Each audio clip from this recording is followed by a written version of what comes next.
आप सुन रहे हैं जगत गुरु तत्वदर्शी संत रामपाल जी महाराज द्वारा लिखित पुस्तक ज्ञान गंगा का पेज नंबर 99। ऋग्वेद मंडल 9 सूक्त 96 मंत्र 18। ऋषि मना य ऋषिकृत स्वर्षाः सहस्रणीथः पदवीयः कवीनाम तृतीयम धाम महिषः सिषा संत सोमा विराजमानु राजति स्तुप। ऋषि मना य ऋषिकृत स्वर्षाः सहस्रणीथः पदवीयः कवीनाम तृतीयम धाम महिषः सिषा संत सोमा विराजमानु राजति स्तुप। अनुवाद। वेद बोलने वाला ब्रह्म कह रहा है कि यह यानी जो पूर्ण परमात्मा विलक्षण बच्चे के रूप में आकर कवि नाम यानी प्रसिद्ध कवियों की पदवीयः यानी उपाधि प्राप्त करके अर्थात एक संत या ऋषि की भूमिका करता है, उस ऋषिकृत यानी संत रूप में प्रकट हुए प्रभु द्वारा रची सहस्राणीथः यानी हजारों वाणी, ऋषिमना यानी संत स्वभाव वाले व्यक्तियों अर्थात भक्तों के लिए स्वर्षाः यानी स्वर्ग तुल्य आनंददायक होती हैं। सोम यानी वह अमर पुरुष अर्थात सत्पुरुष, तृतीया यानी तीसरे, धाम यानी मुक्ति लोक अर्थात सत्यलोक की, महिषः यानी सुदृढ़ पृथ्वी को, सिषा यानी स्थापित करके, अनु यानी पश्चात, संत यानी मानव सदृश संत रूप में होता हुआ, स्तूप यानी गुबंद अर्थात गुंबज में उच्चे टिले रूपी सिंहासन पर विराजमनु राजती यानी उज्जवल स्थूल आकार में अर्थात मानव सदृश तेजोमय शरीर में विराजमान है। भावार्थ। मंत्र 17 में कहा है कि कबीरदेव शिशु रूप धारण कर लेता है, लीला करता हुआ बड़ा होता है, कविताओं द्वारा तत्व ज्ञान वर्णन करने के कारण कवि की पदवी प्राप्त करता है अर्थात उसे ऋषि, संत व कवि कहने लग जाते हैं। वास्तव में वह पूर्ण परमात्मा कबीर ही है। उसके द्वारा रची अमृतवाणी कबीर वाणी यानी कबीरवाणी कही जाती है, जो भक्तों के लिए स्वर्ग तुल्य सुखदायी होती है। वही परमात्मा तीसरे मुक्ति धाम अर्थात सत्यलोक की स्थापना करके एक गुबंद अर्थात गुंबज में सिंहासन पर तेजोमय मानव सदृश शरीर में आकार में विराजमान है। इस मंत्र में तीसरा धाम सतलोक को कहा है। जैसे एक ब्रह्म का लोक जो 21 ब्रह्मांड का क्षेत्र है, दूसरा पर ब्रह्म का लोक जो 7 संख ब्रह्मांड का क्षेत्र है, तीसरा परम अक्षर ब्रह्म अर्थात पूर्ण ब्रह्म का सतलोक है, क्योंकि पूर्ण परमात्मा ने सत्यलोक में सत्य पुरुष रूप में विराजमान होकर नीचे के लोकों की रचना की है, इसलिए नीचे के लोकों की गणना की गई है। यही आंखों देखा प्रमाण संत गरीब दास जी ने बताया है। अर्श कुर्स पर सफेद गुंबज है जहाँ सतगुरु का डेरा। भावार्थ यह है कि ऊपर आसमान के ऊपरी छोर पर कबीर परमेश्वर जी एक सफेद गुबंद यानी गुंबज में रहते हैं। ऋग्वेद मंडल 9 सूक्त 96 मंत्र 19। चमुषट शयनः शकुनो विभृत्वा गोविंदुर्द्रप्स आयुधानि बिभ्रत अपामूर्भि सचमानाय समुद्रम तुरीयम धाम महिषो विवक्ति। चमुसत शयनः शकुनः विभृत्वा गोविंदुः द्रप्स आयुधानि बिभ्रत अपामूर्भ्य सचमानः समुद्रम तुरीयम धाम महिषा विवक्ति। आप सुन रहे हैं जगत गुरु तत्वदर्शी संत रामपाल जी महाराज द्वारा लिखित पुस्तक ज्ञान गंगा का पेज नंबर 100। अनुवाद। चमुसत यानी पवित्र, गोविंदोह यानी कामधेनु रूपी सर्व मनोकामना पूर्ण करने वाला पूर्ण परमात्मा कबीरदेव, विभृत्वा यानी सर्व का पालन करने वाला है, शयनः यानी सफेद रंग युक्त, शकुनः यानी शुभ लक्षण युक्त, चमुसत यानी सर्वशक्तिमान है, द्रप्सः यानी जैसे दूध से दही बनाने की विधि होती है ऐसे शास्त्रानुकूल साधना से दही रूपी पूर्ण मुक्तिदाता, आयुधानी यानी तत्व ज्ञान रूपी काल जाल विनाशक धनुष युक्त सारंगपाणी प्रभु है, सचमाना यानी वास्तविक, बिभ्रत यानी सर्व का पालन पोषण करता है, अपामूर्भ्य यानी गहरे जल युक्त, समुद्रम यानी सागर की तरह गहरा गंभीर अर्थात विशाल, तुरीयम यानी चौथे, धाम यानी लोक अर्थात अनामी लोक में, महिषः यानी उज्जवल सुदृढ़ पृथ्वी पर, विवक्ति यानी अलग स्थान पर भिन्न भी रहता है। यह जानकारी कबीरदेव स्वयं ही भिन्न भिन्न करके विस्तार से देता है।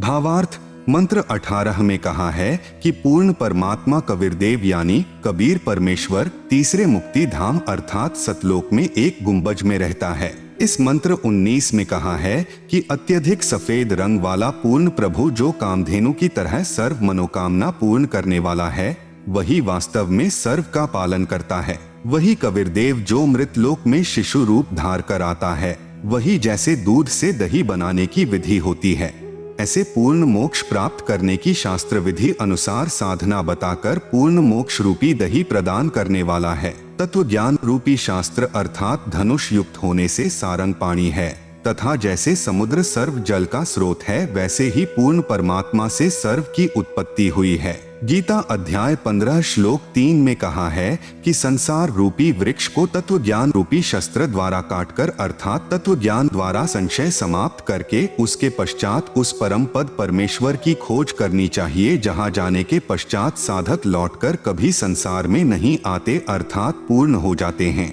जिस परमेश्वर से सर्व संसार रूपी वृक्ष की प्रवृत्ति विस्तार को प्राप्त हुई है वह पूर्ण प्रभु चौथे धाम अर्थात अनामी लोक में रहता है। जैसे प्रथम सतलोक, दूसरा अलख लोक, तीसरा अगम लोक, चौथा अनामी लोक है। इसलिए इस मंत्र 19 में स्पष्ट किया है कि कबीरदेव यानी कबीर परमेश्वर ही अनामी पुरुष रूप में चौथे धाम अर्थात अनामी लोक में भी अन्य तेजोमय रूप धारण करके रहता है। ऋग्वेद मंडल 9 सूक्त 96 मंत्र 20। मर्यो न शुभ्रस्तन्वम मृजानोत्यो न श्रित्वा सने धनाना वृषेव यूथा परिकोशमर्शन कनिकृत चंबोरा विवेश।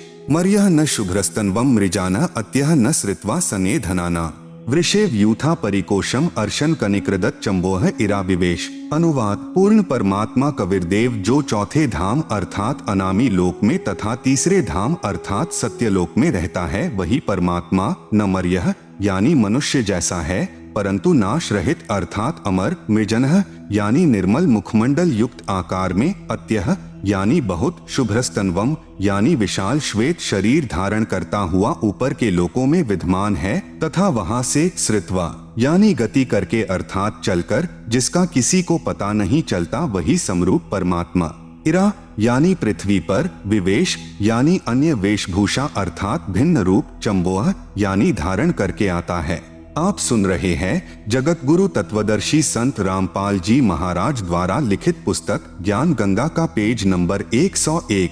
सतलोक तथा पृथ्वी लोक पर लीला करता है। यथा यानी बहुत बड़े समूह को वास्तविक, सने यानी सनातन पूजा की, वृषेव यानी वर्षा करके, न धना नाम यानी उन राम नाम की कमाई के निर्धनों को, कनिकृदत यानी मंद स्वर से अर्थात श्वास उश्वास से मन ही मन में उच्चारण करके पूजा करवाता है, जिससे असंख्य अनुयायियों का पूरा संघ, परिकोशम यानी पूर्व वाले सुख सागर रूप अमृत खजाने अर्थात सत्यलोक को अर्शन यानी पूजा करके प्राप्त करता है। भावार्थ। पूर्ण परमात्मा कबीरदेव यानी कबीर परमेश्वर ऊपर तीसरे धाम अर्थात सत्यलोक में रहता है तथा वही परमेश्वर अन्य मनुष्य रूप धारण करके चौथे धाम अर्थात अनामी लोक में रहता है। वही परमात्मा वैसा ही मनुष्य वाला समरूप सुंदर मुखमंडल युक्त श्वेत शरीर युक्त आकार में यहाँ पृथ्वी लोक पर भी आता है तथा अपनी वास्तविक पूजा विधि का ज्ञान करवाकर बहुत सारे समूह को अर्थात पूरे संघ को सत्य भक्ति के धनी बनाता है। असंख्य अनुयायियों का पूरा संघ सत्य भक्ति की कमाई से पूर्व वाले सुखमय लोक पूर्ण मुक्ति के खजाने को अर्थात सत्यलोक को साधना करके प्राप्त करता है। अथर्ववेद कांड नंबर 4 अनुवाक नंबर 1 मंत्र नंबर 7। संत रामपाल दास द्वारा भाषा भाष्य।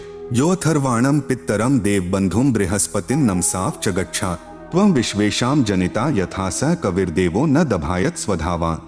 यह अथर्वाणम पित्तरम देवबंधुम बृहस्पतिं नमसा अव च गच्छात् त्वं विश्वेशाम जनिता यथा सह कविर्देवः न दभायत स्वधावान्। अनुवाद। यह यानी जो, अथर्वाणम यानी अचल अर्थात अविनाशी, पित्तरम यानी जगत पिता, देवबंधुम यानी भक्तों का वास्तविक साथी अर्थात आत्मा का आधार, बृहस्पतिम यानी सबसे बड़ा स्वामी ज्ञान दाता जगत गुरु, च यानी तथा, नमसा यानी विनम्र पुजारी अर्थात विधिवत साधक को, अव यानी सुरक्षा के साथ, गच्छात यानी जो सतलोक जा चुके हैं उनको सतलोक ले जाने वाला, विश्वेशाम यानी सर्व ब्रह्मांडों को, जनिता यानी रचने वाला, न दभायत यानी काल की तरह धोखा न देने वाले, स्वधावान यानी स्वभाव अर्थात गुणों वाला, यथा यानी ज्यों का त्यों अर्थात वैसा ही, सह यानी वह, त्वम यानी आप, कबीरदेव कबीर देव यानी कबीर परमेश्वर अर्थात कबीरदेव है। भावार्थ। जिस परमेश्वर के विषय में कहा जाता है त्वमेव माता च पिता त्वमेव बंधु च सखा त्वमेव विद्या च द्रविणम त्वमेव सर्वम मम देव देव, वह जो अविनाशी सर्व का माता पिता तथा भाई व सखा व जगत गुरु रूप में सर्व को सत्य भक्ति प्रदान करके सतलोक ले जाने वाला, काल की तरह धोखा न देने वाला, सर्व ब्रह्मांडों की रचना करने वाला कबीरदेव यानी कबीर परमेश्वर है। आप सुन रहे हैं जगत गुरु तत्वदर्शी संत रामपाल जी महाराज द्वारा लिखित पुस्तक ज्ञान गंगा का पेज नंबर 102। कबीर साहेब जी चारों युगों में आते हैं, सतगुरु पुरुष कबीर हैं, चारों युग प्रवान, झूठे गुरुवा मर गए, हो गए भूत मसान। सतयुग में कबीरदेव यानी कबीर साहेब का सत्सुकृत नाम से प्राकाट्य। तत्व ज्ञान के अभाव से श्रद्धालु शंका व्यक्त करते हैं कि जुलाहे रूप में कबीर जी तो विक्रम संवत 1455 यानी सन 1398 में काशी में आए हैं। वेदों में कबीरदेव यही काशी वाला जुलाहा यानी धानक कैसे पूर्ण परमात्मा हो सकता है? इस विषय में दास यानी संत रामपाल दास की प्रार्थना है कि यही पूर्ण परमात्मा कबीरदेव यानी कबीर परमेश्वर वेदों के ज्ञान से भी पूर्व सतलोक में विद्यमान थे तथा अपना वास्तविक ज्ञान यानी तत्व ज्ञान देने के लिए चारों युगों में भी स्वयं प्रकट हुए हैं। सतयुग में सत्सुकृत नाम से, त्रेतायुग में मुनिंद्र नाम से, द्वापर युग में करुणामय नाम से तथा कलयुग में वास्तविक कबीरदेव यानी कबीर प्रभु नाम से प्रकट हुए हैं। इसके अतिरिक्त अन्य रूप धारण करके कभी भी प्रकट होकर अपनी लीला करके अंतर्ध्यान हो जाते हैं। उस समय लीला करने आए परमेश्वर को प्रभु चाहने वाले श्रद्धालु नहीं पहचान सके, क्योंकि सर्व महर्षियों व संत कहलाने वालों ने प्रभु को निराकार बताया है। वास्तव में परमात्मा आकार में है, मनुष्य सदृश शरीर युक्त हैं, परंतु परमेश्वर का शरीर नाड़ियों के योग से बना 5 तत्व का नहीं है, एक नूर तत्व से बना है। पूर्ण परमात्मा जब चाहे यहाँ प्रकट हो जाते हैं। वे कभी माँ से जन्म नहीं लेते, क्योंकि वे सर्व के उत्पत्ति करता हैं। पूर्ण प्रभु कबीर जी यानी कबीरदेव सतयुग में सत्सुकृत नाम से स्वयं प्रकट हुए थे। उस समय गरुड़ जी, श्री ब्रह्मा जी, श्री विष्णु जी तथा श्री शिव जी आदि को सत ज्ञान समझाया था। श्री मनु महर्षि जी को भी तत्व ज्ञान समझाना चाहा था, परंतु श्री मनु जी ने परमेश्वर के ज्ञान को सत न जानकर श्री ब्रह्मा जी से सुने वेद ज्ञान पर आधारित होकर तथा अपने द्वारा निकाले वेदों के निष्कर्ष पर ही आरूढ़ रहे।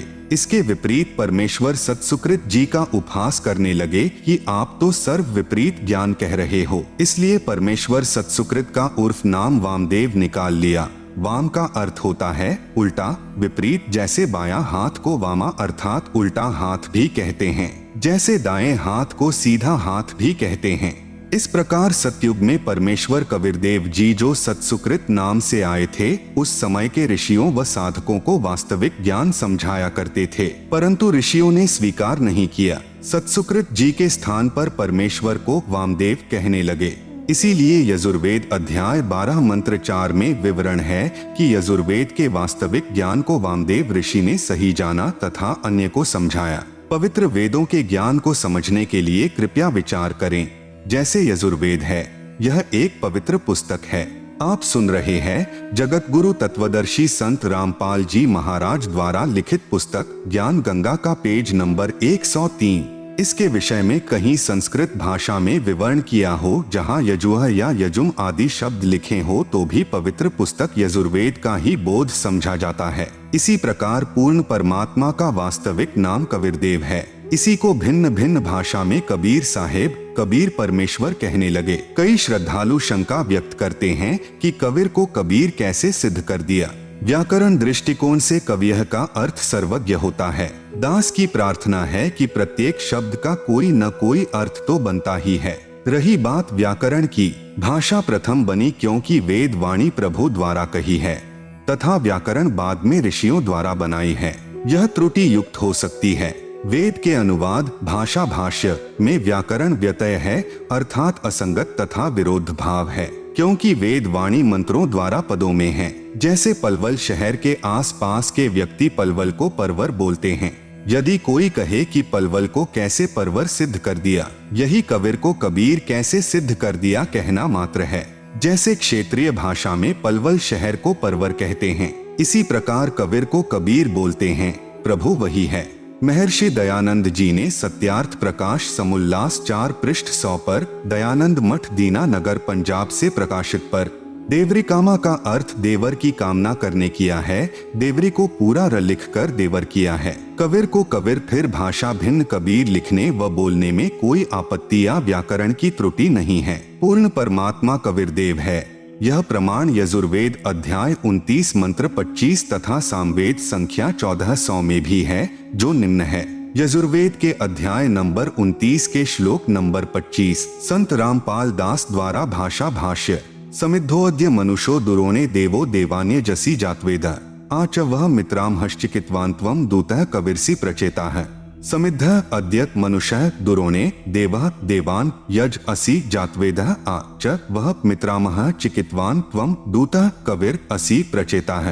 अनुवाद: अध यानी आज अर्थात वर्तमान में, दुरोणे यानी शरीर रूप महल में दुराचार पूर्वक, मनुष्य यानी झूठी पूजा में लीन मननशील व्यक्तियों को, समिद्ध यानी लगाई हुई आग अर्थात शास्त्र विधि रहित वर्तमान पूजा जो हानिकारक होती है, उसके स्थान पर देवान यानी देवताओं के, देवः यानी देवता, जातवेदः यानी पूर्ण परमात्मा सत्पुरुष की वास्तविक, यज यानी पूजा, असि यानी है, आ यानी दयालु, मित्रामह यानी जीव का वास्तविक साथी पूर्ण परमात्मा ही अपने, चिकित्वान यानी स्वस्थ ज्ञान अर्थात यथार्थ भक्ति को, दूतः यानी संदेशवाहक रूप में, वह यानी लेकर आने वाला, च यानी तथा, प्रचेताः यानी बोध कराने वाला, त्वम यानी आप, कबीरसी यानी कबीरदेव अर्थात कबीर परमेश्वर हैं। भावार्थ: जिस समय पूर्ण परमात्मा प्रकट होता है, उस समय सर्व ऋषि व संत जन शास्त्र विधि त्याग कर मनमाना आचरण अर्थात पूजा द्वारा सर्व भक्त समाज को मार्गदर्शन कर रहे होते हैं। तब अपने तत्व ज्ञान अर्थात स्वस्थ ज्ञान का संदेशवाहक बनकर स्वयं ही कबीरदेव अर्थात कबीर प्रभु ही आता है। आप सुन रहे हैं जगत गुरु तत्वदर्शी संत रामपाल जी महाराज द्वारा लिखित पुस्तक ज्ञान गंगा का पेज नंबर 104, संख्या नंबर 1400, सामवेद उतार्चिक अध्याय नंबर 12 खंड नंबर 3 श्लोक नंबर 5, संत रामपाल दास द्वारा भाषा भाष्य। भद्रा वस्त्रा समन्यावसानो महान कविर्निवचनानि शंसन अवच्चस्व चंबोह पूयमानो विचक्षणो जागृविर्देवीत। भद्रा वस्त्रा समन्या वसाना महान कविर निवचनानि शंसन आवच्चस्व चंबोह पूयमान विचक्षण जागृव्य देव वीत। अनुवाद: विचक्षण यानी चतुर व्यक्तियों ने, आवच्चस्व यानी अपने वचनों द्वारा कहा होता है कि जो हम प्रवचन करते हैं इनका अनुसरण करो।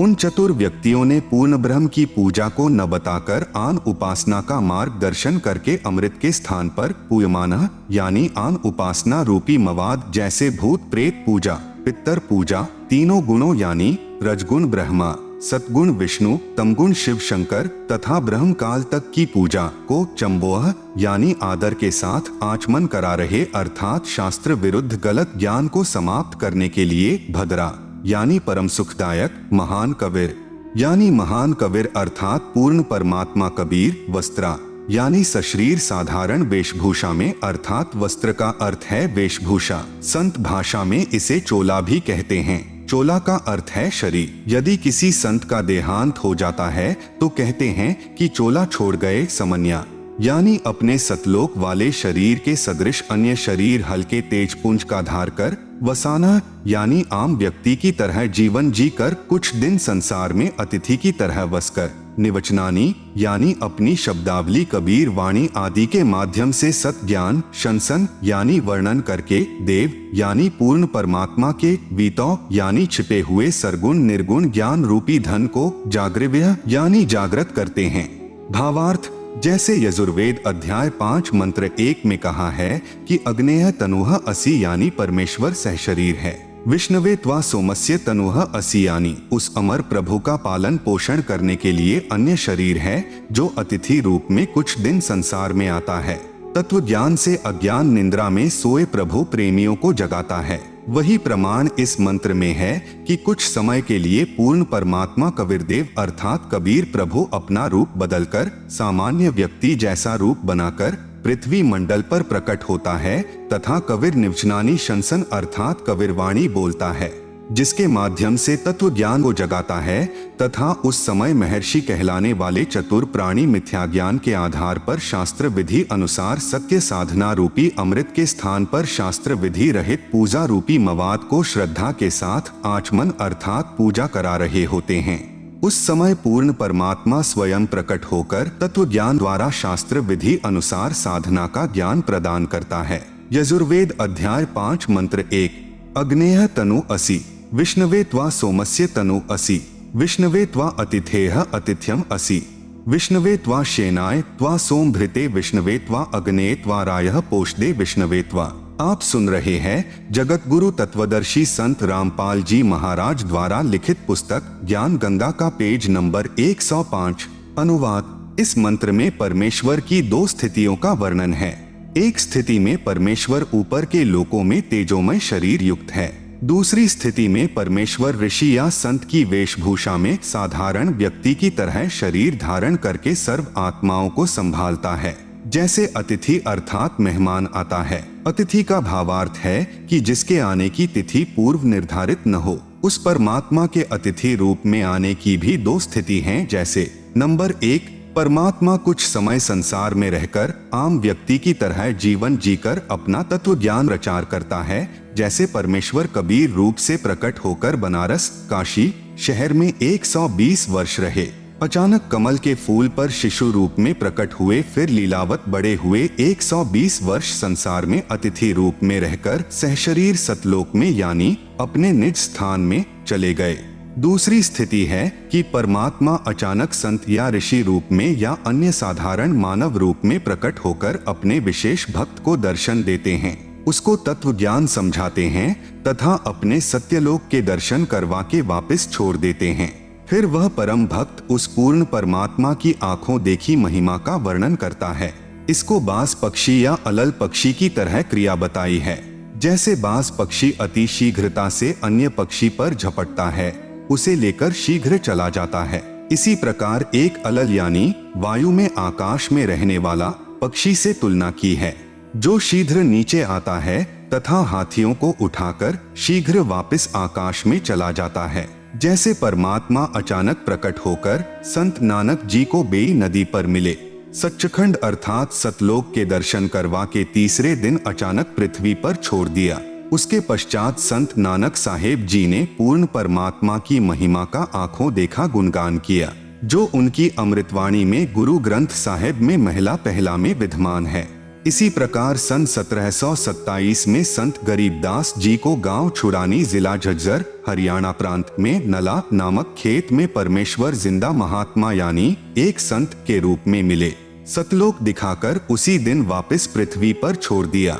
उसके पश्चात संत गरीबदास साहेब जी ने परमात्मा की महिमा का आंखों देखा विवरण वर्णन किया, जो उनकी अमृतवाणी में सदग्रंथ वाणी गरीबदास में विद्यमान है। इसी प्रकार संत दादू साहेब जी को मिले, संत मलूक दास साहेब जी को मिले, संत धर्मदास साहेब जी को मिले, संत घीसा दास साहेब जी को मिले, हजरत मोहम्मद साहेब जी को मिले, राजा अब्राहिम अधम सुल्तान जी को मिले। अन्य बहुत से महात्माओं को पूर्ण प्रभु अतिथि रूप में दूसरी विधि से मिले तथा अपना यथार्थ आध्यात्मिक ज्ञान यानी तत्व ज्ञान का प्रचार किया तथा अपनी आत्माओं का कल्याण किया। आचार्य स्वामी रामानंद जी को मिले तथा उनको सत्यलोक के दर्शन करवाए।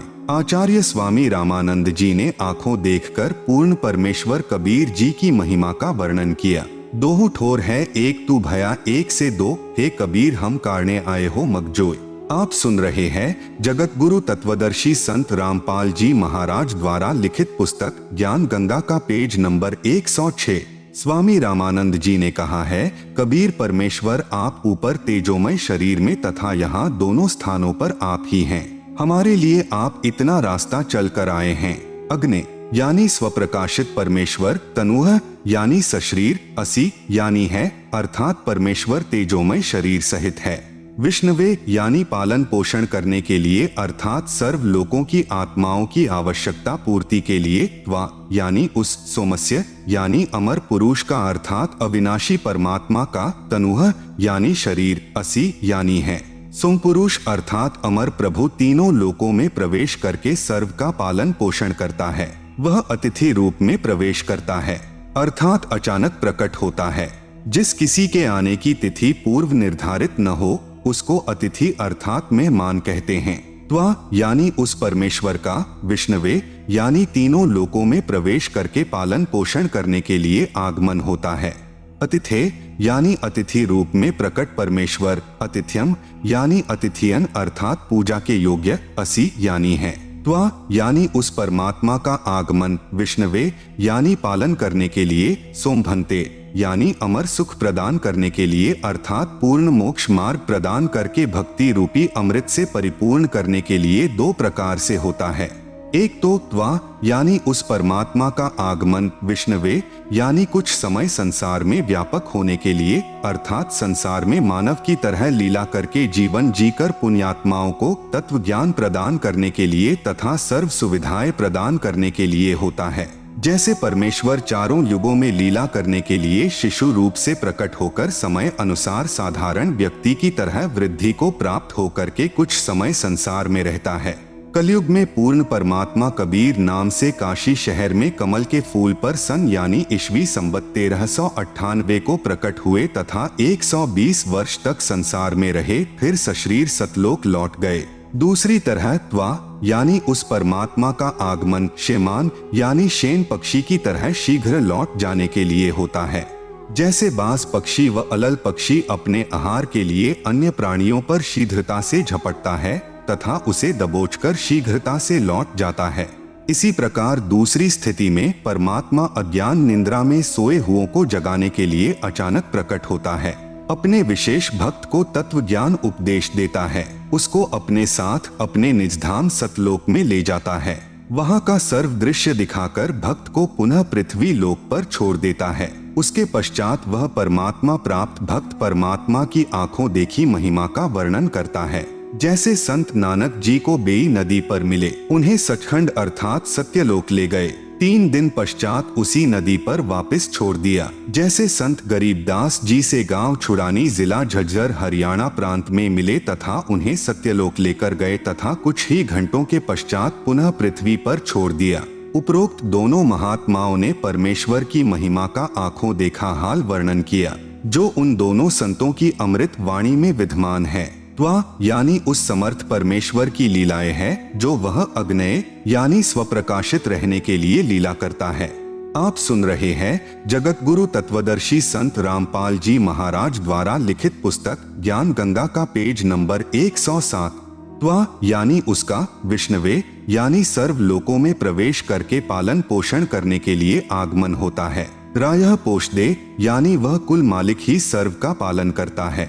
सर्व लीलाएं अपने प्राणियों की समृद्धि के लिए ही करता है। पवित्र ऋग्वेद के निम्न मंत्रों में भी पहचान बताई है कि जब वह पूर्ण परमात्मा कुछ समय संसार में लीला करने आता है तो शिशु रूप धारण करता है। उस पूर्ण परमात्मा की परवरिश अधन्यधेनवः यानी कवारी गाय द्वारा होती है। फिर लीलावत बड़ा होता है तो अपने पाने व सतलोक जाने अर्थात पूर्ण मोक्ष मार्ग का तत्व ज्ञान कविर्गिभ्यः यानी कबीर बाणी द्वारा कविताओं द्वारा बोलता है, जिस कारण से प्रसिद्ध कवि कहलाता है।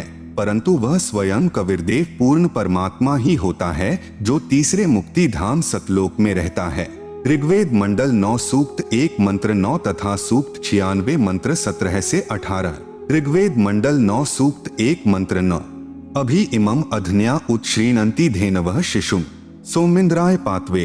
अभि इमं अधन्या उत्श्रीणन्ति धेनवः शिशुं सोमम इंद्राय पात्वे। अनुवाद उत यानी विशेषकर, इमम यानी इस, शिशुम यानी बालक रूप में प्रकट, सोमम यानी पूर्ण परमात्मा अमर प्रभु की, इंद्राय यानी सुख सुविधाओं द्वारा अर्थात खाने पीने द्वारा जो शरीर वृद्धि को प्राप्त होता है उसे, पात्वे यानी वृद्धि के लिए, अभि यानी पूर्ण तरह, अधन्याधेनवः यानी जो गाय सांड द्वारा कभी भी परेशान न की गई हो अर्थात कवारी गाय द्वारा, श्रीणंती यानी परवरिश की जाती है। भावार्थ, पूर्ण परमात्मा अमर पुरुष जब लीला करता हुआ बालक रूप धारण करके स्वयं प्रकट होता है उस समय कवारी गाय अपने आप दूध देती है जिससे उस पूर्ण प्रभु की परवरिश होती है। ऋग्वेद मंडल 9 सूक्त 96 मंत्र 17। शिशुम जज्ञानम हर्यतम मृजंती शुंभंती वहिन मरुतः गणेन। कविर्गीर भी काव्येना कविर संत सोमः पवित्रम अत्येति रेभन। अनुवाद। पूर्ण परमात्मा हर्य शिशुम यानी मनुष्य के बच्चे के रूप में जज्ञानम यानी जानबूझकर प्रकट होता है तथा अपने तत्व ज्ञान को तम यानी उस समय, मृजंती यानी निर्मलता के साथ, शुंभंती यानी उच्चारण करता है, वहनी यानी प्रभु प्राप्ति की लगी विरह अग्नि वाले, मरुतः यानी वायु की तरह शीतल भक्त, गणेन यानी समूह के लिए, काव्येना यानी कविताओं द्वारा कवित्व से, पवित्रम अत्येति यानी अत्यधिक निर्मलता के साथ, कविर गीर भी यानी कविर वाणी अर्थात कबीर वाणी द्वारा, रेभन यानी ऊंचे स्वर से संबोधन करके बोलता है, कविर संत सोमः यानी वह अमर पुरुष अर्थात सत्पुरुष ही संत अर्थात ऋषि रूप में स्वयं कबीरदेव ही होता है। परंतु उस परमात्मा को न पहचानकर कवि कहने लग जाते हैं। भावार्थ। वेद बोलने वाला ब्रह्म कह रहा है कि विलक्षण मनुष्य के बच्चे के रूप में प्रकट होकर पूर्ण परमात्मा कबीरदेव अपने वास्तविक ज्ञान को अपनी कविर्गिभ्यः अर्थात कबीर बाणी द्वारा निर्मल ज्ञान अपने हंसात्माओं अर्थात पुण्यात्मा अनुयायियों को कवि रूप में कविताओं, लोकोक्तियों के द्वारा संबोधन करके अर्थात उच्चारण करके वर्णन करता है। वह स्वयं सत्पुरुष कबीर ही होता है। आप सुन रहे हैं जगत गुरु तत्वदर्शी संत रामपाल जी महाराज द्वारा लिखित पुस्तक ज्ञान गंगा का पेज नंबर 108, ऋग्वेद मंडल 9 सूक्त 96 मंत्र 18। ऋषि मना य ऋषिकृत स्वर्षाः सहस्त्राणिथ पदवीः कवीना तृतीयम धाम महिषः सिषा संत सोमः विराजमानो राजती स्तुप। अनुवाद। वेद बोलने वाला ब्रह्म कह रहा है कि यह यानी जो पूर्ण परमात्मा विलक्षण बच्चे के रूप में आकर कवि नाम यानी प्रसिद्ध कवियों की, पदवीयः यानी उपाधि प्राप्त करके अर्थात एक संत या ऋषि की भूमिका करता है, उस ऋषिकृत यानी संत रूप में प्रकट हुए प्रभु द्वारा रची, सहस्राणीथ यानी हजारों वाणी, ऋषिम्ना यानी संत स्वभाव वाले व्यक्तियों अर्थात भक्तों के लिए, स्वर्षाः यानी स्वर्ग तुल्य आनंददायक होती हैं। संत सोमः यानी ऋषि संत रूप से प्रकट वह अमर पुरुष अर्थात सत्पुरुष ही होता है।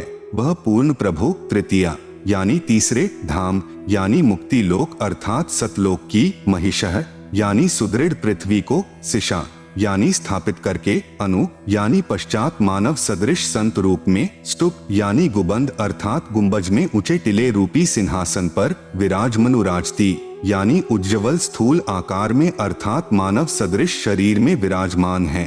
भावार्थ। मंत्र 17 में कहा है कि कबीरदेव शिशु रूप धारण कर लेता है, लीला करता हुआ बड़ा होता है, कविताओं द्वारा तत्व ज्ञान वर्णन करने के कारण कवि की पदवी प्राप्त करता है अर्थात उसे कवि कहने लग जाते हैं। वास्तव में वह पूर्ण परमात्मा कबीर यानी कबीर प्रभु ही है। उसके द्वारा रची अमृतवाणी कबीर वाणी यानी कबीरगिरह अर्थात कबीरवाणी कही जाती है, जो भक्तों के लिए स्वर्ग तुल्य सुखदायी होती है।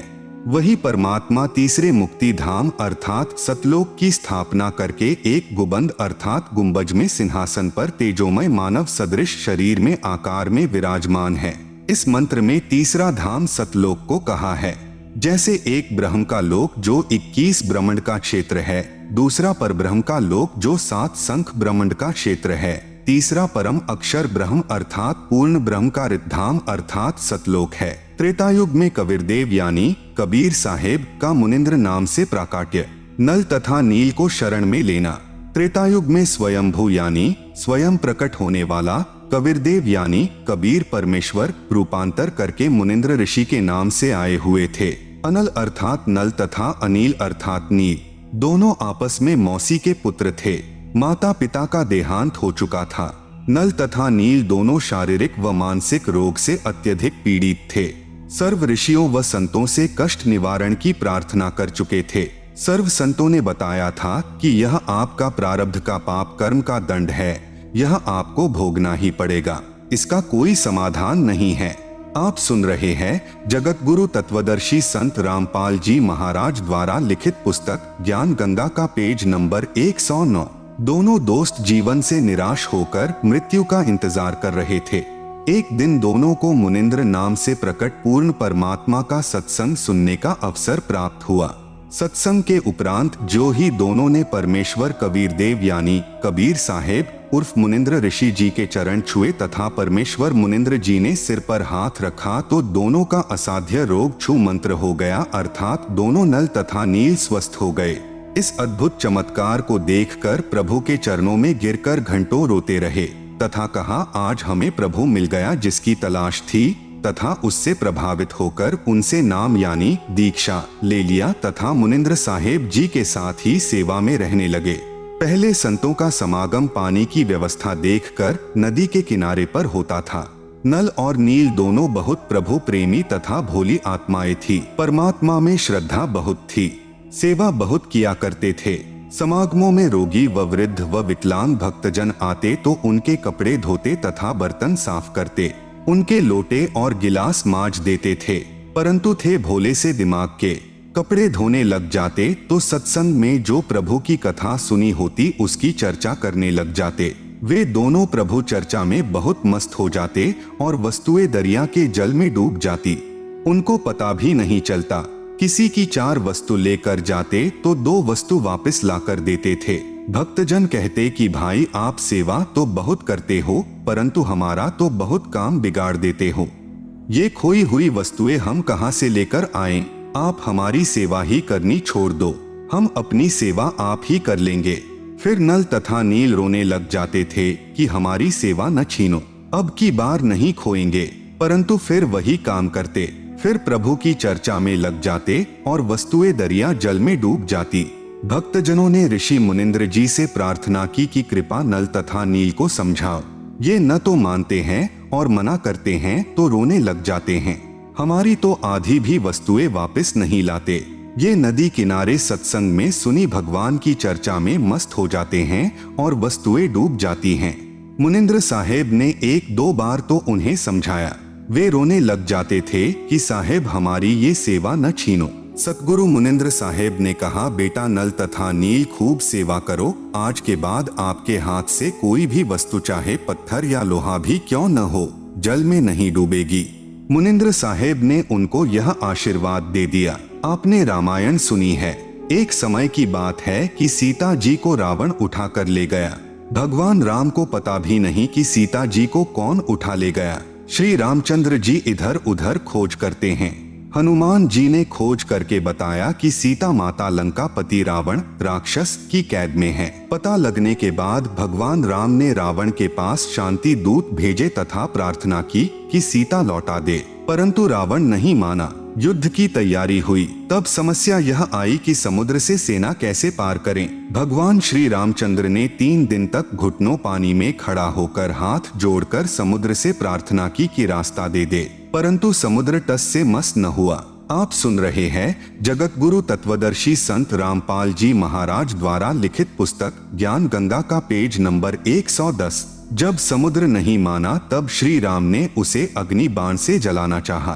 भयभीत समुद्र एक ब्राह्मण का रूप बनाकर सामने आया और कहा कि भगवान सबकी अपनी अपनी मर्यादाएं हैं, मुझे जलाओ मत, मेरे अंदर न जाने कितने जीव जंतु बसे हैं। अगर आप मुझे जला भी दोगे तो भी आप मुझे पार नहीं कर सकते, क्योंकि यहाँ पर बहुत गहरा गड्ढा बन जाएगा जिसको आप कभी भी पार नहीं कर सकते। समुद्र ने कहा, भगवान ऐसा काम करो कि सर्प भी मर जाए और लाठी भी न टूटे, मेरी मर्यादा भी रह जाए और आपका पुल भी बन जाए।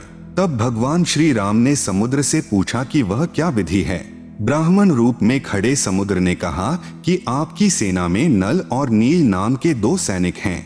उनके पास उनके गुरुदेव से प्राप्त एक ऐसी शक्ति है कि उनके हाथ से पत्थर भी जल पर तैर जाते हैं। हर वस्तु चाहे वह लोहे की हो तैर जाती है। श्री रामचंद्र ने नल तथा नील को बुलाया और उनसे पूछा कि क्या आपके पास कोई ऐसी शक्ति है। नल तथा नील ने कहा कि हाँ जी, हमारे हाथ से पत्थर भी जल नहीं डूबेंगे। श्री राम ने कहा कि परीक्षण करवा। उन नादानों यानी नल नील ने सोचा कि आज सबके सामने तुम्हारी बहुत महिमा होगी। उस दिन उन्होंने अपने गुरुदेव भगवान मुनिंद्र यानी कबीर साहेब को यह सोचकर याद नहीं किया कि अगर हम उनको याद करेंगे तो कहीं श्री राम ये न सोच लें कि इनके पास शक्ति नहीं है, यह तो कहीं और से मांगते हैं। उन्होंने पत्थर उठाकर पानी में डाला तो वह पत्थर पानी में डूब गया। नल तथा नील ने बहुत कोशिश की परंतु उनसे पत्थर नहीं तैरे। तब भगवान राम ने समुद्र की ओर देखा, मानो कहना चाह रहे हो कि आप तो झूठ बोल रहे हो, इनमें तो कोई शक्ति नहीं है। समुद्र ने कहा कि नल नील, आज तुमने अपने गुरुदेव को याद नहीं किया। नादानों, अपने गुरुदेव को याद करो। वे दोनों समझ गए कि आज तो हमने गलती कर दी। उन्होंने सतगुरु मुनिंद्र साहेब जी को याद किया।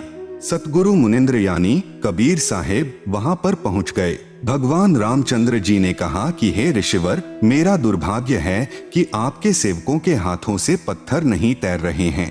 मुनिंद्र साहेब ने कहा कि अब इनके हाथ से तैरेंगे भी नहीं, क्योंकि इनको अभिमान हो गया है। सतगुरु की वाणी प्रमाण करती है कि गरीब जैसे माता गर्भ को राखे जतन बनाए, ठेस लगे तो क्षीण होवे, तेरी ऐसे भक्ति जाए। उस दिन के पश्चात नल तथा नील की वह शक्ति समाप्त हो गई। श्री रामचंद्र जी ने परमेश्वर मुनिंद्र साहेब जी से कहा कि हे ऋषिवर, मुझ पर बहुत आपत्ति आई हुई है, दया करो, किसी प्रकार सेना परले पार हो जाए। जब आप अपने सेवकों को शक्ति दे सकते हो तो प्रभु कुछ रजा करो। मुनिंद्र साहेब ने कहा कि यह जो सामने वाला पहाड़ है, मैंने उसके चारों तरफ एक रेखा खींच दी है, इसके बीच बीच के पत्थर उठा लाओ, वे नहीं डूबेंगे। श्री राम ने परीक्षण के लिए पत्थर मंगवाया, उसको पानी पर रखा तो वह तैरने लग गया। नल तथा नील कारीगर यानी शिल्पकार भी थे। हनुमान जी प्रतिदिन भगवान याद किया करते थे। उसने अपनी दैनिक क्रिया भी साथ रखी, राम राम भी लिखता रहा और पहाड़ के पहाड़ उठा कर ले आता था। आप सुन रहे हैं जगत गुरु तत्वदर्शी संत रामपाल जी महाराज द्वारा लिखित पुस्तक ज्ञान गंगा का पेज नंबर 111। नल नील उनको जोड़ तोड़ कर पुल में लगा लेते थे। इस प्रकार पुल बना था। धर्मदास जी कहते हैं, रहे नल नील जतन कर हार, तब सतगुरु से करी पुकार, जा सत रेखा लिखी अपार, सिंधु पर शिला तिराने वाले। धन धन सतगुरु सत कबीर, भक्त की पीर मिटाने वाले। कोई कहता था कि हनुमान जी ने पत्थर पर राम का नाम लिख दिया था, इसलिए पत्थर तैर गए। कोई कहता था कि नल नील ने पुल बनाया था। कोई कहता था कि श्री राम ने पुल बनाया था, परंतु यह सत कथा ऐसे है जैसे आपको ऊपर बताई गई है। सत कबीर की साखी, पृष्ठ 179 से 182 तक। पीव पिछान को अंग, कबीर तीन देव को सब कोई ध्यावे, चौथे देव का मरम न पावे, चौथा छाड़ पंचम को ध्यावे, कहे कबीर सो हम पर आवे। कबीर ओंकार निश्चय भया, यह करता मत जान, साचा शब्द कबीर का, पर्दे माही पहचान। कबीर रामकृष्ण अवतार हैं, इनका ना ही संसार, जिन साहेब संसार किया, सो किन्हू न जन्म्या ना। कबीर चार भुजा के भजन में, भूली परे सब संत, कबीरा सुमिरो तासु को, जाके भुजा अनंत। कबीर समुद्र पाट लंका गए, सीता को भरतार, ताही अगस्त मुनि पिए गयो, इनमें को करतार। कबीर गोवर्धन गिरी धारियो कृष्ण जी, द्रोणागिरी हनुमंत, शेष नाग सब सृष्टि सहारी, इनमें को भगवंत। कबीर काटे बंधन विपत्ति में, कठिन किया संग्राम, चिन्होरे नर प्राणिया, गरुड़ बड़ों की राम। कबीर कह कबीर चित चेतु, शब्द करो निरुवार, श्री राम ही करता कहत हैं, भूली परियो संसार। कबीर जिन राम कृष्ण व निरंजन कियो, सो तो करता न्यार, अंधा ज्ञान न बूझई, कहे कबीर विचार। द्वापर युग में कबीर देव यानी कबीर साहेब का करुणामय नाम से प्राकाट्य। परमेश्वर कबीर यानी कबीर देव द्वापर युग में करुणामय नाम से प्रकट हुए थे। उस समय एक वाल्मीकि जाति में उत्पन्न भक्त सुदर्शन सुपच यानी अनुसूचित जाति का उनका शिष्य हुआ था। इसी सुदर्शन जी ने पांडवों की यज्ञ सफल की थी। आप सुन रहे हैं जगत गुरु तत्वदर्शी संत रामपाल जी महाराज द्वारा लिखित पुस्तक ज्ञान गंगा का पेज नंबर 112, जो न तो श्री कृष्ण जी के भोजन करने से सफल हुई थी, न ही 33 करोड़ देवताओं, 88,000 ऋषियों, 12 करोड़ ब्राह्मणों, 9 नाथों, 84 सिद्धों आदि के भोजन खाने से सफल हुई थी। भक्त सुदर्शन वाल्मीकि पूर्ण गुरु जी से वास्तविक 3 मंत्र प्राप्त करके सत साधना गुरु मर्यादा में रहते हुए कर रहा था। द्वापर युग में इंद्रमती को शरण में लेना। द्वापर युग में चंद्रविजय नाम का एक राजा था। उसकी पत्नी इंद्रमती बहुत ही धार्मिक प्रवृत्ति की औरत थी। संत महात्माओं का बहुत आदर किया करती थी। उसने एक गुरुदेव भी बना रखा था। उनके गुरुदेव ने बताया था कि बेटी साधु संतों की सेवा करनी चाहिए। संतों को भोजन खिलाने से बहुत लाभ होता है। एकादशी का व्रत, मंत्र के जाप आदि साधनाएं जो गुरुदेव ने बताई थी, वह भगवत भक्ति में बहुत दृढ़ता से लगी हुई थी। गुरुदेव ने बताया था कि संतों को भोजन खिलाया करेगी तो तू आगे भी रानी बन जाएगी और तुझे स्वर्ग प्राप्ति होगी। रानी ने सोचा कि प्रतिदिन एक संत को भोजन अवश्य खिलाया करूंगी। उसने यह प्रतिज्ञा मन में ठान ली कि मैं खाना बाद में खाया करूंगी, पहले संत को खिलाया करूंगी। इससे मुझे याद बनी रहेगी, कहीं मुझे भूल न पड़ जाए। रानी प्रतिदिन पहले एक संत को भोजन खिलाती, फिर स्वयं खाती। वर्षों तक ये क्रम चलता रहा। एक समय हरिद्वार में कुंभ के मेले का संयोग हुआ। जितने भी त्रिगुण माया के उपासक संत थे, सभी गंगा में स्नान के लिए यानी परभी लेने के लिए प्रस्थान कर गए। इस कारण से कई दिन रानी को भोजन कराने के लिए कोई संत नहीं मिला। रानी इंद्रमती ने भी प्रतिज्ञावश स्वयं भी भोजन नहीं किया। चौथे दिन रानी इंद्रमती ने अपनी बांदी से कहा कि बांदी देख ले, कोई संत मिल जाए तो, नहीं तो आज तेरी रानी जीवित नहीं रहेगी। आज मेरे प्राण निकल जाएंगे परंतु मैं खाना नहीं खाऊंगी। वह दीन दयाल कबीर परमेश्वर अपने पूर्व वाले भक्त को शरण में लेने के लिए न जाने क्या कारण बना देता है। बांदी ने ऊपर अटारी पर चढ़कर देखा कि सामने से एक संत आ रहा था। सफेद कपड़े थे। द्वापर युग में परमेश्वर कबीर करुणामय नाम से आए थे। बांदी नीचे आई और रानी से कहा कि एक व्यक्ति है जो साधु जैसा नजर आता है। रानी ने कहा कि जल्दी से बुला ला। बांदी महल से बाहर गई तथा प्रार्थना की कि हे महात्मा जी, आपको हमारी रानी ने याद किया है। करुणामय साहेब ने कहा कि रानी ने मुझे क्यों याद किया है, मेरा और रानी का क्या संबंध। नौकरानी ने सारी बात बताई। करुणामय यानी कबीर साहेब ने कहा कि रानी को आवश्यकता पड़े तो यहाँ आ जाए, मैं यहाँ खड़ा हूँ। तू बांदी और वह रानी, मैं वहां जाऊं और यदि वह कह दे कि तुझे किसने बुलाया था या उसका राजा ही कुछ कह दे और बेटी संतों का अनादर बहुत पापदायक होता है। बांदी फिर वापस आई और रानी से सब वार्ता कह सुनाई। तब रानी ने कहा कि बांदी मेरा हाथ पकड़ और चल। जाते ही रानी ने दंडवत प्रणाम करके प्रार्थना की कि हे परवरदिगार, चाहती तो हूँ कि आपको कंधे पर बैठा लूं। आप सुन रहे हैं जगत गुरु तत्वदर्शी संत रामपाल जी महाराज द्वारा लिखित पुस्तक ज्ञान गंगा का पेज नंबर 113। करुणामय साहेब ने कहा, बेटी मैं यही देखना चाहता था कि तेरे में कोई श्रद्धा भी है या वैसे ही भूखी मर रही है। रानी ने अपने हाथों खाना बनाया। करुणामय रूप में आए कबीरदेव ने कहा कि मैं खाना नहीं खाता, मेरा शरीर खाना खाने का नहीं है। तो रानी ने कहा कि मैं भी खाना नहीं खाऊंगी। करुणामय साहेब जी ने कहा कि ठीक है बेटी, लाओ खाना खाते हैं, क्योंकि समर्थ उसी को कहते हैं जो चाहे सो करे। करुणामय साहेब ने खाना खा लिया। करुणामय रूप में प्रकट कविरग्नियानी कबीर परमेश्वर ने रानी से पूछा कि जो यह तू साधना कर रही है, यह तेरे को किसने बताई है। रानी ने कहा कि मेरे गुरुदेव ने आदेश दिया है। कबीर साहेब ने पूछा, क्या आदेश दिया है तेरे गुरुदेव ने।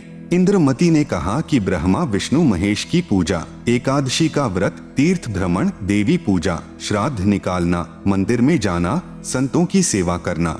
करुणामय यानी कबीर साहेब ने कहा कि जो साधना तेरे गुरुदेव ने दी है, तेरे को जन्म और मृत्यु तथा स्वर्ग नरक के चक्र में रखेगी व 84 लाख योनियों के कष्ट से मुक्त नहीं होने देगी। रानी ने कहा कि महाराज जी, जितने भी संत हैं अपनी अपनी प्रभुता आप ही बनाने आते हैं। मेरे गुरुदेव के बारे में कुछ नहीं कहोगे, मैं चाहे मुक्त हो या न हो। अब करुणामय यानी कबीर साहेब सोचते हैं कि इस भोले जीव को कैसे समझाएं। इन्होंने जो पूछ पकड़ ली उसको छोड़ नहीं सकते, मर सकते हैं। करुणामय साहेब ने कहा कि बेटी वैसे तो तेरी इच्छा है, मैं निंदा नहीं कर रहा। क्या मैंने आपके गुरुदेव को गाली दी है या कोई बुरा कहा है? मैं तो भक्ति मार्ग बता रहा हूँ कि यह भक्ति शास्त्र विरुद्ध है, तुझे पार नहीं होने देगी और न ही तेरा कोई आने वाला कर्म दंड कटेगा। और सुन ले, आज से तीसरे दिन तेरी मृत्यु हो जाएगी। न तेरा गुरु बचा सकेगा और न तेरी यह नकली साधना बचा सकेगी। जब मरने की बारी आती है फिर जीव को डर लगता है। वैसे तो नहीं मानते। रानी ने सोचा कि संत झूठ नहीं बोलते, कहीं ऐसा न हो कि मैं परसों ही मर जाऊं। इस डर से करुणामय साहेब से पूछा कि साहेब, क्या मेरी जान बच सकती है? कबीर साहेब यानी करुणामय ने कहा कि बच सकती है। अगर तू मेरे से उपदेश लेगी, मेरी शिष्या बनेगी, पिछली पूजाएं त्यागेगी तब तेरी जान बचेगी। इंद्रमती ने कहा, मैंने सुना है कि गुरुदेव नहीं बदलना चाहिए, पाप लगता है। कबीर साहेब यानी करुणामय ने कहा कि नहीं पुत्री, यह भी तेरा भ्रम है। एक वैद्य यानी डॉक्टर से दवाई न लगे तो क्या दूसरे से नहीं लेते। एक 5वीं कक्षा का अध्यापक होता है, फिर एक उच्च कक्षा का अध्यापक होता है। बेटी अगली कक्षा में जाना होगा, क्या सारी उम्र 5वीं कक्षा में ही लगी रहेगी? इसको छोड़ना पड़ेगा। तू अब आगे की पढ़ाई पढ़, मैं पढ़ाने आया हूँ। वैसे तो नहीं मानती, परंतु मृत्यु दिखने लगी कि संत कह रहा है तो कहीं बात न बिगड़ जाए। ऐसा विचार करके इंद्रमती ने कहा कि जैसे आप कहोगे मैं वैसे ही करूंगी। करुणामय यानी कबीर साहेब ने उपदेश दिया, कहा कि तीसरे दिन मेरे रूप में काल आएगा, तू उससे बोलना मत। जो मैंने नाम दिया है 2 मिनट तक इसका जाप करना, 2 मिनट के बाद उसको देखना है। आप सुन रहे हैं जगत गुरु तत्वदर्शी संत रामपाल जी महाराज द्वारा लिखित पुस्तक ज्ञान गंगा का पेज नंबर 114। उसके बाद सत्कार करना है। वैसे तो गुरुदेव आए तो अति शीघ्र चरणों में गिर जाना चाहिए, ये मेरा केवल इस बार आदेश है। रानी ने कहा, ठीक है जी। अब रानी को तो चिंता बनी हुई थी, श्रद्धा से जाप कर रही थी। कबीर साहेब यानी करुणामय साहेब का रूप बनाकर गुरुदेव रूप में काल आया। आवाज लगाई, इंद्रमती इंद्रमती। अब उसको तो पहले ही डर था, नाम स्मरण किया, काल की तरफ नहीं देखा। 2 मिनट के बाद जब देखा तो काल का स्वरूप बदल गया। काल का ज्यों का त्यों चेहरा दिखाई देने लगा। करुणामय साहेब का स्वरूप नहीं रहा। जब काल ने देखा कि तेरा तो स्वरूप बदल गया, वह जान गया कि इसके पास कोई शक्ति युक्त मंत्र है। यह कहकर चला गया कि तुझे फिर देखूंगा, अब तो बच गई। रानी बहुत खुश हुई, फूली नहीं समाई। कभी अपनी बांदियों को कहने लगी कि मेरी मृत्यु होनी थी, मेरे गुरुदेव ने मुझे बचा दिया। राजा के पास गई तथा कहा कि आज मेरी मृत्यु होनी थी, मेरे गुरुदेव ने रक्षा कर दी, मुझे लेने के लिए काल आया था। राजा ने कहा कि तू ऐसे ही ड्रामे करती रहती है, काल आता तो क्या तुझे छोड़ जाता? ये संत वैसे बहका देते हैं। राजा की बात को रानी कैसे माने? खुशी खुशी में रानी अपने कक्ष में जाकर लेट गई। कुछ देर के बाद सर्प बनकर काल फिर आया और रानी को डस लिया। जो ही सर्प ने डसा रानी को पता चल गया। रानी जोर से चिल्लाई, मुझे सांप ने डस लिया। नौकर भागे। देखते ही देखते एक मोरी यानी पानी निकलने का छोटा छिद्र में से वह सर्प निकल गया। अपने गुरुदेव को पुकार कर रानी बेहोश हो गई। करुणामय यानी कबीर साहेब वहां प्रकट हो गए। लोगों को दिखाने के लिए मंत्र बोला। वे तो बिना मंत्र भी जीवित कर सकते हैं, किसी जंत्र मंत्र की आवश्यकता नहीं। इंद्रमती को जीवित कर दिया। रानी ने बड़ा शुक्र मनाया कि हे बंदी छोड़, यदि आज आपकी शरण में नहीं होती तो मेरी मृत्यु हो जाती। कबीर परमेश्वर ने कहा कि इंद्रमती, इस काल को मैं तेरे घर में घुसने भी नहीं देता, तेरे पर यह हमला भी नहीं करता, परंतु तुझे विश्वास नहीं होता। तू यह सोचती कि मेरे ऊपर कोई आपत्ति नहीं आनी थी। गुरुजी ने मुझे बहकाकर नाम दे दिया, इसलिए तेरे को थोड़ा सा झटका दिखाया है, नहीं तो बेटी तेरे को विश्वास नहीं होता। धर्मदास यहाँ घना अंधेरा, बिन परिचय जीव जम का चेहरा। कबीर साहेब यानी करुणामय ने कहा कि अब जब मैं चाहूंगा तब तेरी मृत्यु होगी। गरीबदास जी कहते हैं कि गरीब काल डरे करतार से, जय जय जय जगदीश, जौरा जौरी झाड़ती पग रज डारे शीश। यह काल कबीर भगवान यानी कबीर परमेश्वर से डरता है और यह मौत कबीर साहेब के जूते झाड़ती है, अर्थात नौकर तुल्य है। फिर उस धूल को अपने सिर पर लगाकर कहती है कि आपके भक्त के पास मैं नहीं जाऊंगी। गरीब काल जो पीसे पीसना, जौरा है पनिहार, ये 2 असल मजूर हैं मेरे साहेब के दरबार। आप सुन रहे हैं जगत गुरु तत्वदर्शी संत रामपाल जी महाराज द्वारा लिखित पुस्तक ज्ञान गंगा का पेज नंबर 115।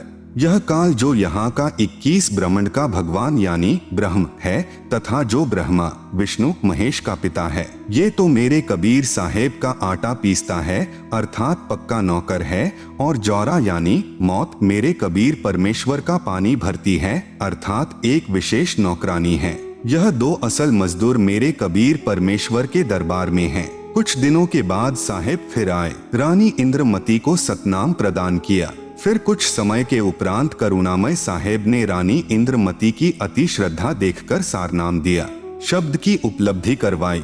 कबीर परमेश्वर रानी इंद्रमती को समय समय पर दर्शन देने जाते रहते थे, तो इंद्रमती प्रार्थना किया करती थी कि मेरे पति राजा को समझाओ मालिक, यह भी मान जाए, आपके चरणों में आ जाए तो मेरा जीवन सफल हो जाए। चंद्रविजय से कबीर साहेब ने प्रार्थना की कि चंद्रविजय आप भी नाम लो, यह 2 दिन का राज और ठाठ है, फिर 84 लाख योनियों में प्राणी चला जाएगा। चंद्रविजय ने कहा कि भगवान मैं तो नाम लूं नहीं और आपकी शिष्या को मना करूं नहीं, चाहे सारे खजाने को ही दान करो, चाहे किसी प्रकार का सत्संग करवाओ, मैं मना नहीं करूंगा।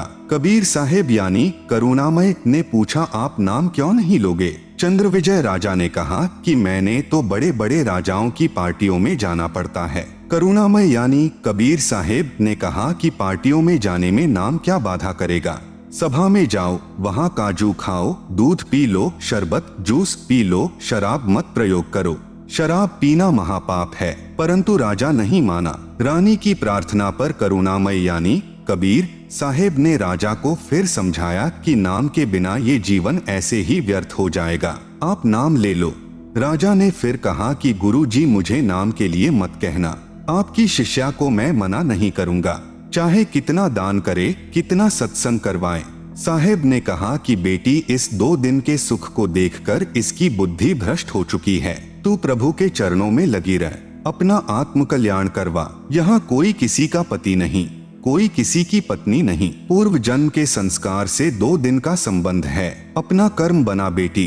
अब इंद्रमती 80 वर्ष की बुढ़िया हो गई है, कहाँ 40 साल की उम्र में मर जाना था। जब शरीर भी हिलने लगा तब करुणामय साहेब बोले अब बोल इंद्रमती क्या चाहती है, चलना चाहती है सतलोक? इंद्रमती ने कहा कि परमेश्वर मैं तैयार हूँ, बिल्कुल तैयार हूँ दाता। करुणामय साहेब ने कहा कि तेरी पोते या पोती में कोई ममता तो नहीं है? रानी ने कहा बिल्कुल नहीं परमेश्वर, आपने ज्ञान ही ऐसा निर्मल दे दिया, इस गंदे लोक की क्या इच्छा करूं? कबीर यानी करुणामय परमेश्वर जी ने कहा कि चल बेटी। रानी प्राण त्याग गई। परमेश्वर कबीर यानी करुणामय बंदी छोड़ रानी इंद्रमती की आत्मा को ऊपर ले गए। इसी ब्रह्मांड में एक मानसरोवर है, उस मानसरोवर पर जाकर इस आत्मा को स्नान कराना होता है। इस प्राणी को कबीर परमेश्वर पूरे गुरु के स्वरूप में प्रकट होकर कुछ समय तक मानसरोवर पर रखते हैं। परमेश्वर कबीर बंदी छोड़ जी ने इंद्रमती से फिर पूछा इस संसार में तेरी कुछ इच्छा हो तो दोबारा जन्म लेना पड़ेगा,